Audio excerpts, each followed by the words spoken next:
My wife betrayed me and took everything in the divorce. Years later, she called me, sobbing, he left me for someone younger. I have nowhere to go. I just laughed and said, karma's got a nice house. Maybe try there. Hey Reddit, I've been a long-time lurker here. Never thought I'd be the one writing something for this sub, but here we are. I want to share a story that played out over the better part of a decade. It's not filled with fireworks or explosions, but if you've ever lost everything because someone else played dirty, you'll understand why this revenge felt so good. Let's rewind. I met Sarah when I was 26. We were both working in Pittsburgh, me in IT support for a mid-sized logistics company, and her as a dental hygienist. We met through mutual friends and hit it off quick. Within 2 years, we were married. I won't lie. At the beginning, things felt right.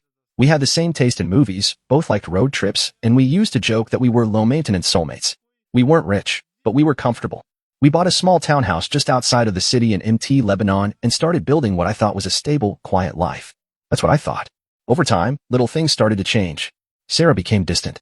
She got a new group of friends, most of them younger, single, and always on the scene. Her Friday nights out stretched into Saturday mornings. Then Sundays. I'd ask questions, and she'd shrug me off, say I was being too clingy. You never like to go out. I need this for myself, she said. I believed her. I tried to be the supportive husband. I picked up more chores, cooked dinner, even took some vacation days just to spend more time with her. Didn't matter. I won't go into details, because this isn't one of those stories. But one night, while Sarah was out at a girls' weekend in Erie, I got a gut feeling. You know the kind. I logged into our shared cloud storage where we used to sync photos from our phones. She must have forgotten about it. There they were. Dozens of pictures. Not just her. Him. A guy named Craig. They weren't just friends. I didn't need a caption to know what was going on. I didn't even react. I just stared. Then I logged out, quietly backed everything up to a USB, and put it in a drawer. I waited. She came home like nothing happened.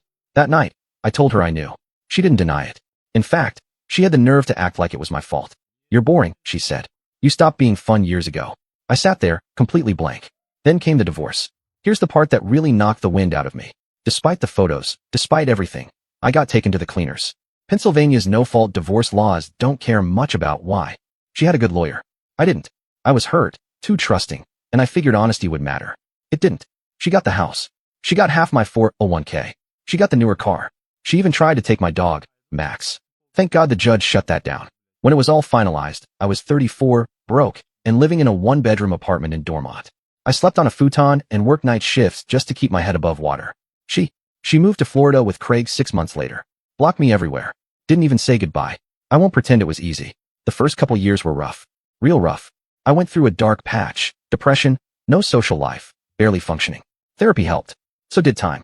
So did Max, honestly. I threw myself into my work. Switched companies. Moved into a cybersecurity role that paid better. Took online courses. Got certified. One thing led to another. And by the time I turned 40, I was managing a small team and making more money than I ever had. I also bought a place. Not huge, but cozy. 2 bedrooms. A yard for Max. This time, everything was in my name. I built it with no one else's help. No cosigners. No strings. I even started dating again, slowly. Carefully. Nothing serious, but it was nice to feel like a human again. And then, years later, I got a call. It was a random Tuesday night. I was doing laundry and heard my phone buzz. Unknown number. I ignored it. Then a voicemail came through. I played it. Hi, it's Sarah. I know this is weird. I'm so sorry to call like this, but I don't know who else to call. Craig left. He found someone younger. I don't have anywhere to go. I'm in Pittsburgh again. I don't even have a car. Can we talk? Please? I'm sorry. I didn't say anything.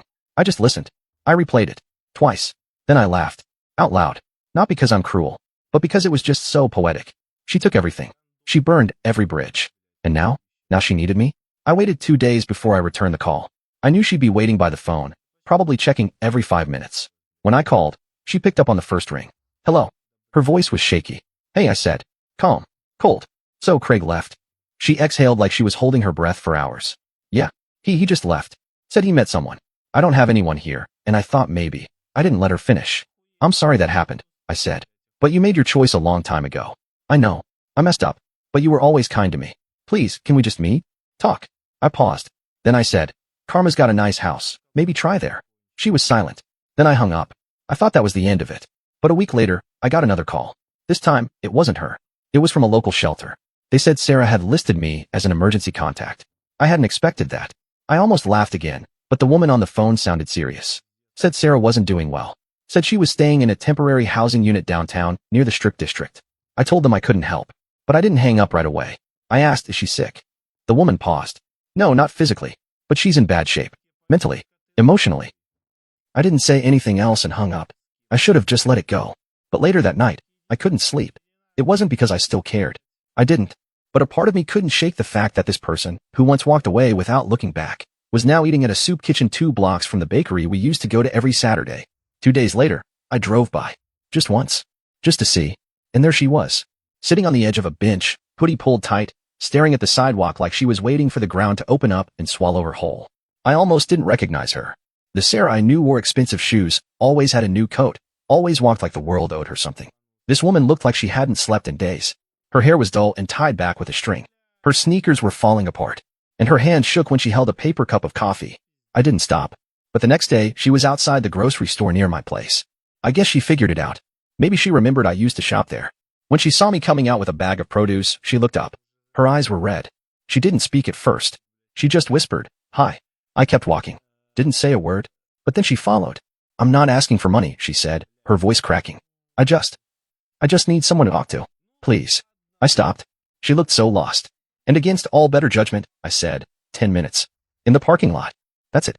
We sat on the hood of my car. The air was cold. It smelled like snow. She talked. A lot. Said Craig had started drinking. That he drained their shared savings account and disappeared. She didn't have any family left in town. Her mom had moved to Arizona, and her sister hadn't spoken to her since the Florida move. Then came the twist. "You were right," she said. "I made the biggest mistake of my life."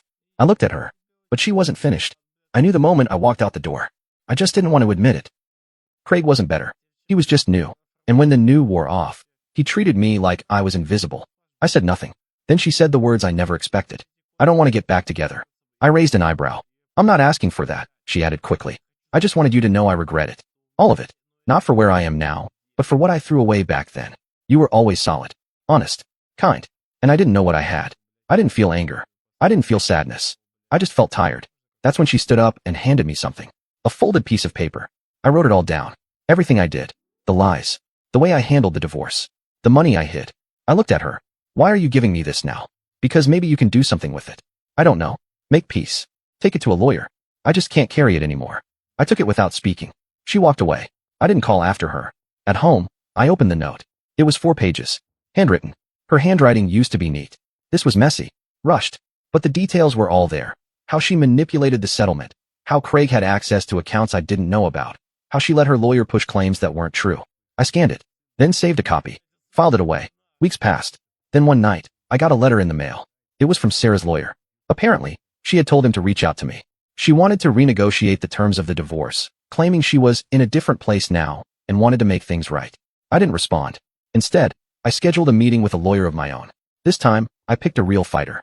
We sat down. I handed her the handwritten note. She read it slowly. When she finished, she looked at me. "This is gold." I nodded. "What can we do with it?" "Well," she said, flipping through some files, "we might not be able to change the past, but we can make things very uncomfortable for her. Legally. Financially." I didn't want revenge just for revenge's sake. But I did want the truth on record. So we filed for a post-divorce motion, based on new evidence. The court date was set for a few months later. And then something unexpected happened again. Sarah disappeared. Didn't show up for the first hearing. The judge gave her a warning. Second hearing, same thing. Her lawyer looked panicked. Said he hadn't heard from her. I started wondering if she'd left town again. Until I got another voicemail. "Hi. I'm sorry I didn't show." I panicked. I don't want to face it. But I know I have to. I'm just scared. Everything's falling apart. I don't even have bus fare. I'll try to be there next time.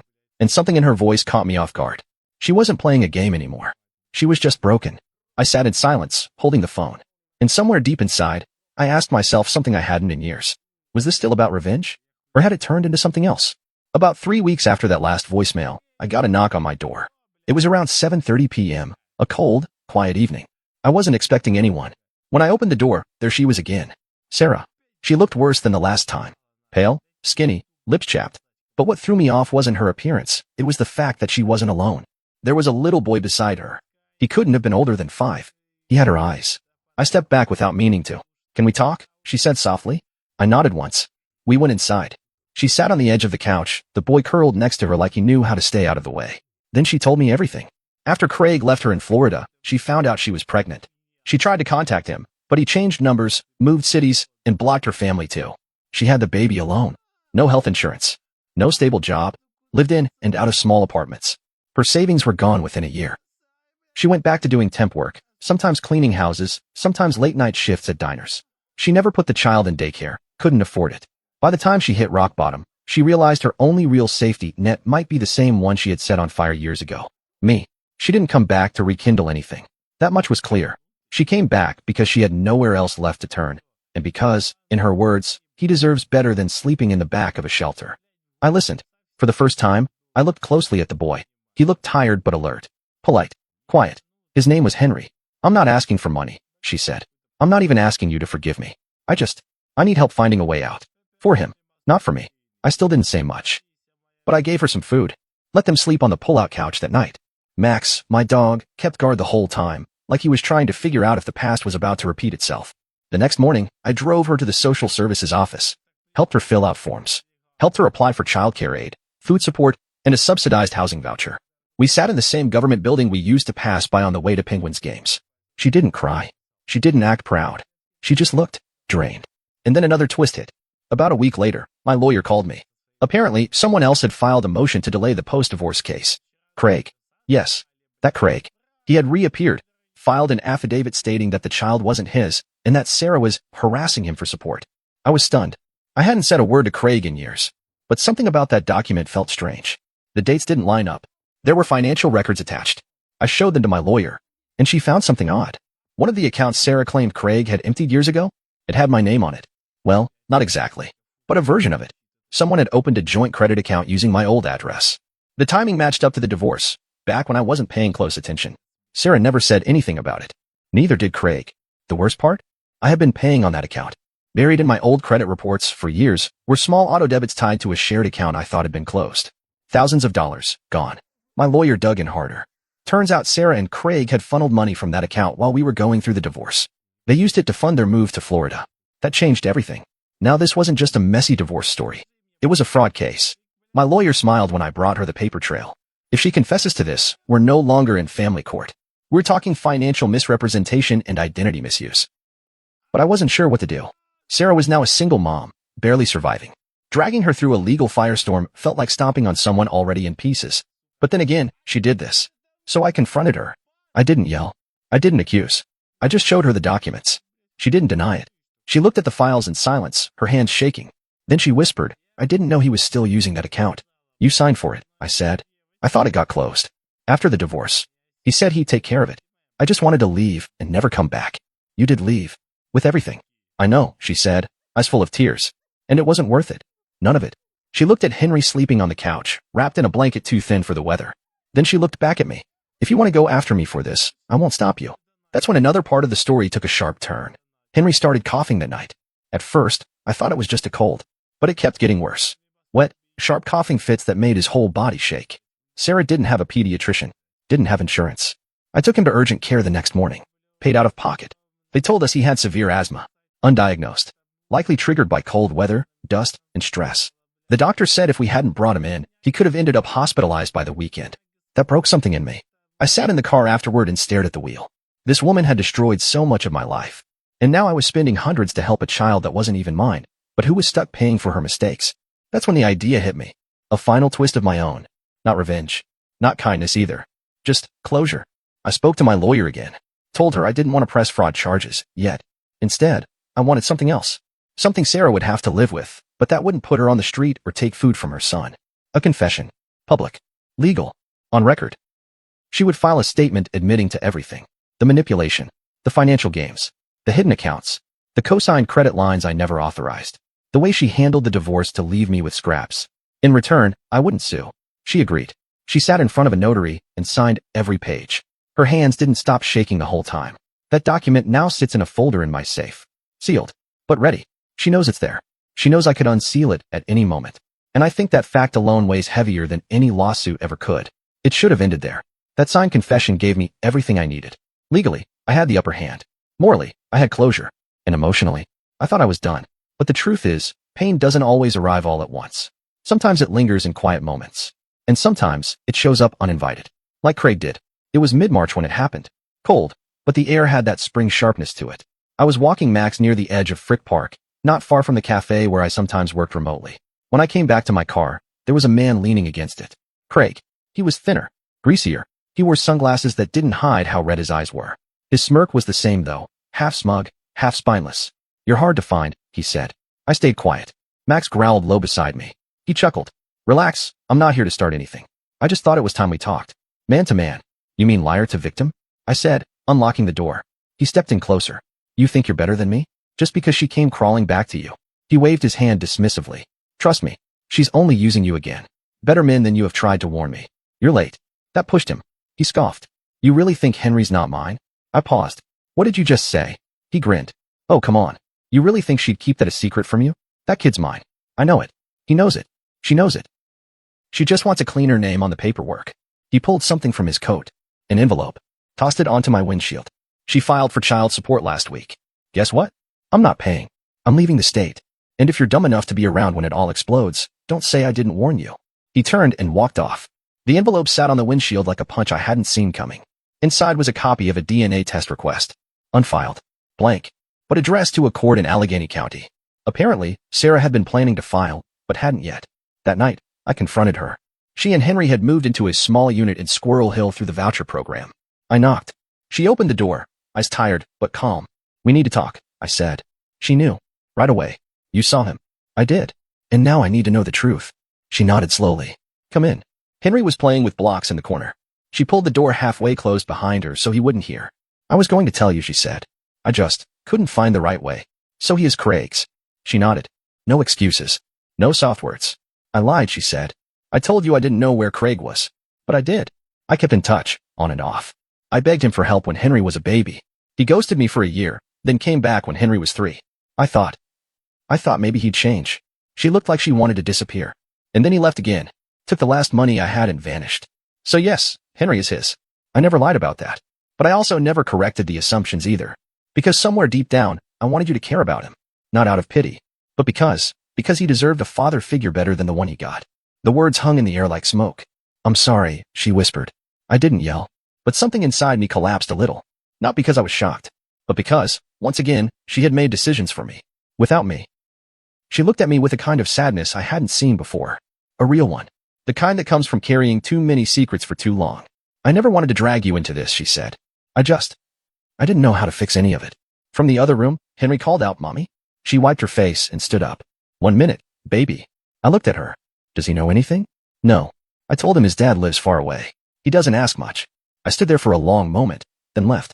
Didn't say goodbye. Didn't slam the door. Just walked out. The fallout came fast. A week later, I got a message from her sister, Tina. We hadn't talked since the divorce, but she remembered me. Said she heard from Sarah. Said Sarah was a mess again. Not because of money, but because she said she finally realized how much damage she caused and didn't know how to make it stop. She wants to disappear, Tina said. She thinks that's what's best for everyone. That scared me. So I reached out. Told her to meet me. Neutral place. Just to talk. She agreed. We met outside the Carnegie Library, on the bench near the old stone fountain. She looked pale. Hands stuffed in her sleeves. But she showed up. I'm not running, she said before I could speak. But I am stepping back. I nodded. You've done more than enough, she said. And I've taken too much. From everyone. I won't ask for anything again. There was a long pause. Then she handed me an envelope. I filed for full child support against Craig. I gave them the confession. Told them I forged the credit line. Told them I let him use your name. I'll probably get a record out of it. But at least it's honest. What about Henry? He's going to stay with my sister for a while. She offered. Stable place. Kids his age. And I'm checking into a long-term recovery program. I looked at her. She didn't cry. She didn't ask for sympathy. I'm not fixing things, she said. Just trying not to make them worse. A few months passed. I got a letter from the county clerk. Craig skipped out on his child support hearing. A warrant was issued. He was officially on the run. Sarah stayed in recovery. I didn't visit. She didn't ask me to. Tina kept me updated about Henry. Sent pictures. He looked happy. Healthy. Like he was finally getting to just be a kid. Sometimes, I look at those pictures longer than I should. Not because he's mine, but because, for a short window of time, I was the only steady thing he knew. And me? I've changed. I stopped asking why everything happened the way it did. There's no answer that makes it worth it. But I also stopped carrying the anger. Some things were broken. Some stayed that way. But others. Well, sometimes broken things still teach you something. I learned that being kind doesn't mean being weak. I learned that love doesn't excuse lies. And I learned that the strongest revenge sometimes looks like walking away, without hatred, without forgiveness, just peace. People ask if I ever regret helping her in the end. I don't. She didn't deserve it. But Henry did. And maybe that's enough. I don't know what the future holds. But I'm standing in it, not stuck in the past. And for the first time in years, that's enough for me.